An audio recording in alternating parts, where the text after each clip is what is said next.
அக்னிஷ் தானே எப்படி நீங்க பாக்குறீங்க? ஒரு சுருக்கமா ஒரு பார்வை வைங்க, பிரேக் அப்புறம் நம்ம விரிவாகவே பேசலாம். இந்த நிலைப்பாடை எப்படி பாக்குறீங்க? இடதுசாரிகள் விசிக இந்த நிலைப்பாடை எப்படி பாக்குறீங்க அக்னிஷ்? நிலைப்பாடுகள் என்பது கம்யூனிஸ்ட் கட்சிகள் இந்தியாவில் எந்த மாநிலத்திலும் ஆட்சிகள் இல்லை.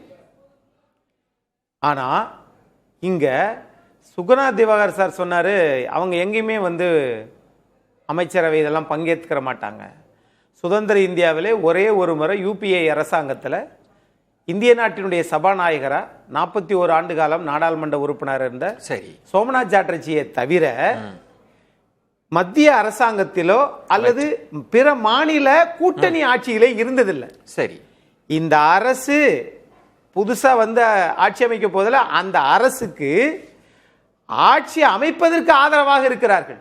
சரி, நாளைக்கு அரசு ஏதாவது மக்களுக்கு எதிரான செயல்பாடுகள் எடுத்தால் அவங்க தட்டி கேட்பாங்க, எதிர்த்து கேட்பாங்க. ஆனா ஷபீர் சொல்றார், அப்ப அதுதான் இது ஒரு செக் அண்ட் பேலன்ஸா இருக்கும். ஒரு வகையில இது விஜய் அவர்களுக்கே நன்மை பயக்கக்கூடிய ஒரு விஷயம் தானே.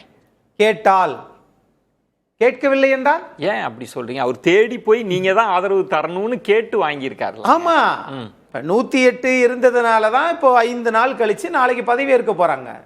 அப்ப அந்த தேவை ஏற்படும் போது நான் இப்படி கேட்கிறேனே, நாங்க தாவேக்காவோட போறோம், காங்கிரஸ் கட்சி என்ன சொல்லுச்சு?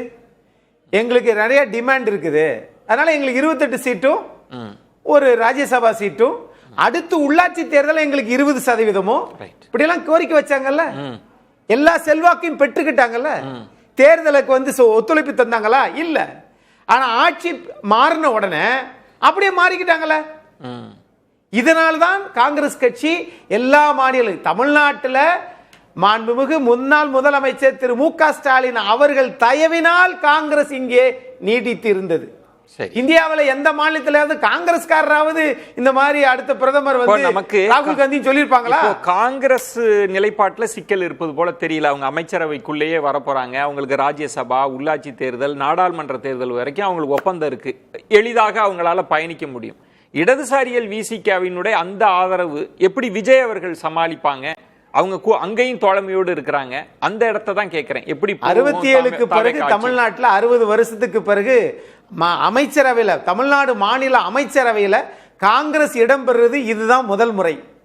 67க்கு பிறகு கூட்டணி ஆட்சி என்கிற பெயரில் காங்கிரஸ் தனிச்சு நின்று வரலீங்க.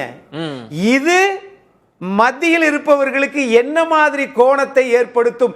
இதே பிரச்சனைய காங்கிரஸ் இருந்ததுனாலதான் திமுக அரசு சொல்லதாத துயரத்தை அனுபவிச்சா இல்லையா? இப்ப நீங்க இன்னொரு கோணம், காங்கிரஸ் பிரச்சனை தராது, காங்கிரஸால டெல்லி பிரச்சனை தரும்னு சொல்ல வரீங்க. அந்த பிரச்சனையை மாண்புமிகு மு.க. ஸ்டாலின் முன்னாள் முதலமைச்சர் அனுபவிச்சாரா இல்லையா? பேசலாம்.